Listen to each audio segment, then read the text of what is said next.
Hi folks, welcome back to Physics with Captain Rod. Making this video to be video one of a several part series on how to analyze structures such as the one we're looking at. Now, first thing to talk about here is this, right? If I focus on maybe just this one beam right here. This beam has forces applied at the pin here and here. If we ignore the weight of this beam, then this beam is an example of what's called a two-force member. If I draw a picture of the beam, maybe off to the side, the forces are applied at the contacts here and here. If it's a two-force member, then we know that these forces have to be equal magnitude, opposite direction, and they have to pass through one another. So there's two possible ways to draw this beam. The forces on it either look like this, in which case we would say that beam is in compression, or this, in which case we would say that the beam is in tension. However, that other one should have been of equal length. There's a sign convention that goes with the analysis of beams. Generally speaking, we're going to assume tension, and then we'll let the plus or minus signs decide or tell us whether a beam is in tension or compression. So now I'm going to get to analyzing the structure, and what I want to be able to do is I want to be able to find the internal forces developed within each piece of the structure, this bar AB, and BC. Typically, when you start analyzing a structure, usually you start with the free body of the entire structure. So I'm going to do that right now. Now, normally when I draw free bodies, I usually reserve one picture for just describing the problem, and then usually I consider it good physics to draw a separate picture for the free body. One exception to that is when you're drawing a free body of the external structure, I think it's perfectly okay to just draw the forces right in your original picture. Right, so I'm going to go ahead and put a reaction force here at point A, acting on my structure. I'm going to call that AY because it's a force exerted at point A in the Y direction. I'm going to go ahead and put another force acting at point A in the X direction. Now, it's pretty common, if you don't know force components, to just assume positive directions, and that's what I've done here. Now I can see just by observation this 500 newtons is to the right, AX must be to the left. But again, in more complicated problems, it's quite common to not know force directions, and generally speaking, if you don't know a force direction, just assume a positive direction and move on. So I'm going to go ahead and just do that for this free body. It's important to note here that this thing is locked down at this position, and that's why this can, this bar can put both a vertical and a horizontal force on the structure at this point, on that pin. If I look over to what's happening at point C here, certainly C is supported vertically.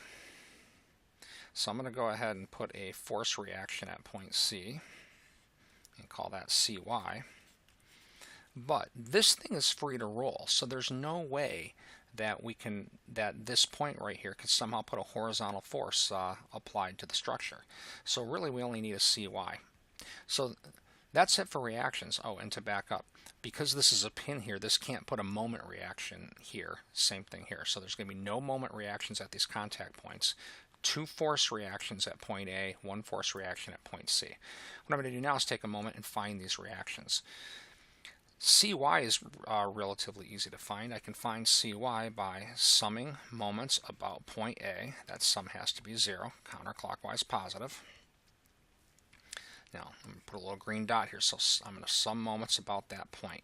The reason I chose that point is because AX and AY go right through that point, and therefore won't show up in my moment equation. So we're going to have CY times 2 meters. And that moment is going to be positive because CY creates a counterclockwise moment about this point, and I'm calling counterclockwise positive. Right? Next force to consider, we've got this 500 newtons times 2 meters. Now that's creating clockwise moment about this point, so the next term is going to be minus 500 newtons times 2 meters, and then equals 0, because there are no other moments about this point. So if we solve this for CY, it's not too hard to show that that comes out to be 500 newtons. Right now, we can get AY. I'm going to go ahead and use a force equation to get AY. Sum of all forces y direction has to equal 0 with up positive. That's going to be AY plus CY. And that's it. There's no other forces in the y direction, so equals 0. So AY is going to equal minus CY, which is going to be minus 500 newtons, and that's fine. The minus sign just means opposite direction shown, ODS. I use that a lot in my videos. So I've got AY up in my original free body. Turns out it's actually down. And again, the minus sign doesn't mean down directly. It means opposite of the direction shown in the free body. I've got it up in the free body. The minus sign is indicating opposite that, which would mean down. If you had a force that were down in a free body and a minus sign shows up, it would mean that force is up. All right, next force I want to get is AX. I can get that easily enough. Sum of all forces x direction equals 0. I'll go ahead and do right positive, and that's going to be AX plus 500 newtons equals 0. Because there are no other forces in the x direction. All right, so when we solve this for AX, we get minus 500 newtons. Again, the minus sign just means opposite direction shown. So what I'm going to do here is I'm going to store these reactions, clean up my picture a little bit, and then we're going to dig into the structure internally and start talking about how do we analyze the internal pieces of the structure. I think I'll pause this video while I do these things, so bear with me. Alright, so that didn't take long. So I got rid of some of the work I didn't need. I went and stored some of the things I need, like I stored that the reaction CY 500 newtons, AY is minus 500 newtons, AX minus 500 newtons. Put a little reminder about what the minus sign means, opposite direction shown for both of these. Now, things to do and things not to do. I wouldn't bother going back and changing the reaction directions on these. All right, once you draw a force in a free body, just move on. If you do change the force direction, you need to go back and change all your work to reflect that. It's very important that your work always be an accurate reflection of your free body. I'm going to leave this free body exactly the way it is. It's just that any equations that I write, if an AX shows up, I'll put minus 500 in for AX, and if an AY shows up, I'll put minus 500 for AY. All right, so here we go. How do we do the rest of it? Now what we're going to do is we're going to cut the system apart. We're going to start looking at free bodies of different pieces of the structure. So for example, I can draw a free body of this connection point. I'm going to go ahead and it's pretty easy with my little computer here. I'm going to go ahead and take this and draw a picture of it. I'm going to copy it, paste it. Now again, when you're doing this, with your homework, what you do is you recopy it somewhere. Right, and now what I'm going to do is draw a free body of this connection point. So I'm going to start putting force vectors in. Now the force vector CY is there acting up, so that's the first one I'll go ahead and put in there.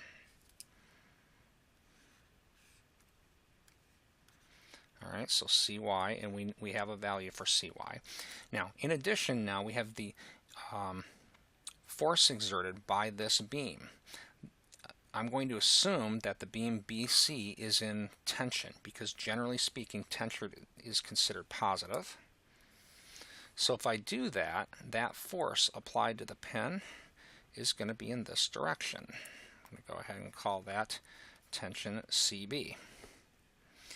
Right. In addition to that, I've got another force due to the loading on AB. Again, assuming that force is, or assuming that beam is in tension, that force would go to the left.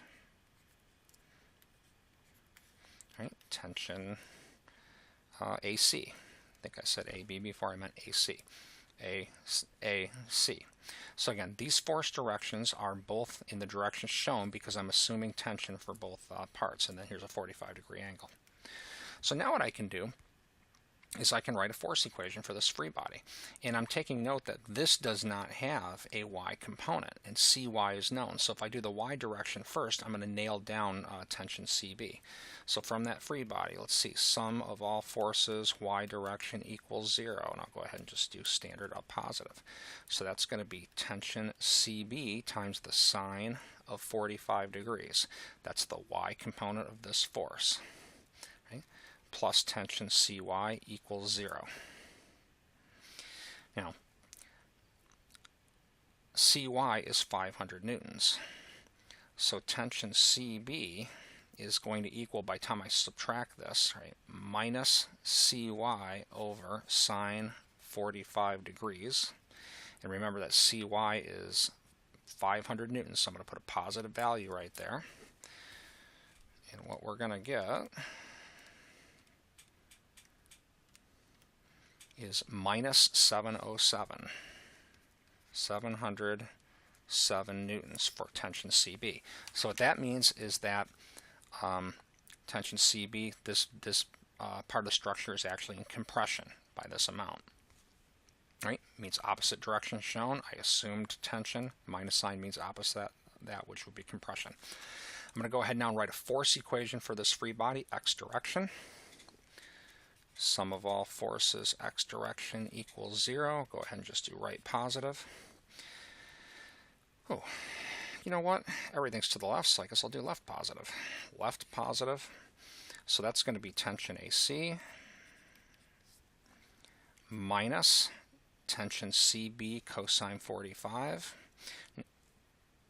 I'll go ahead and do this algebraically. Tension CB cosine 45. That's the only force is x direction, so that equals 0. You'll notice that the minus sign, I am consistent with my free body. Right now, not worrying about the fact that that came out negative.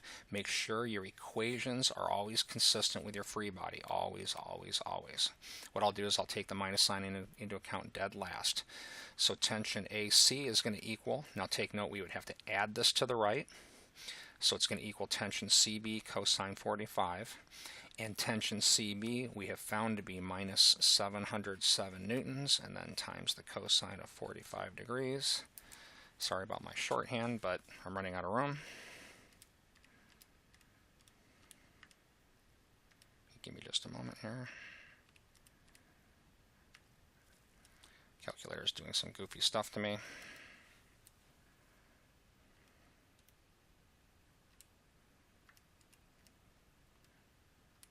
There we go. Okay, so basically 500 newtons. All right, so this came out to be minus 500 newtons. So again, tension AC is negative, meaning that that thing is in compression as well. Okay, what do we got here? So we've got the force in this one, we got the force in this one, now we want the force in this one. So to get the force here, there's two options. I can either draw a free body of this or a free body of this. And I think this one's going to be the simpler looking free body. So I'm going to take a moment. And I think what I'll do is lasso that, copy, paste. I'm going to put that free body over here.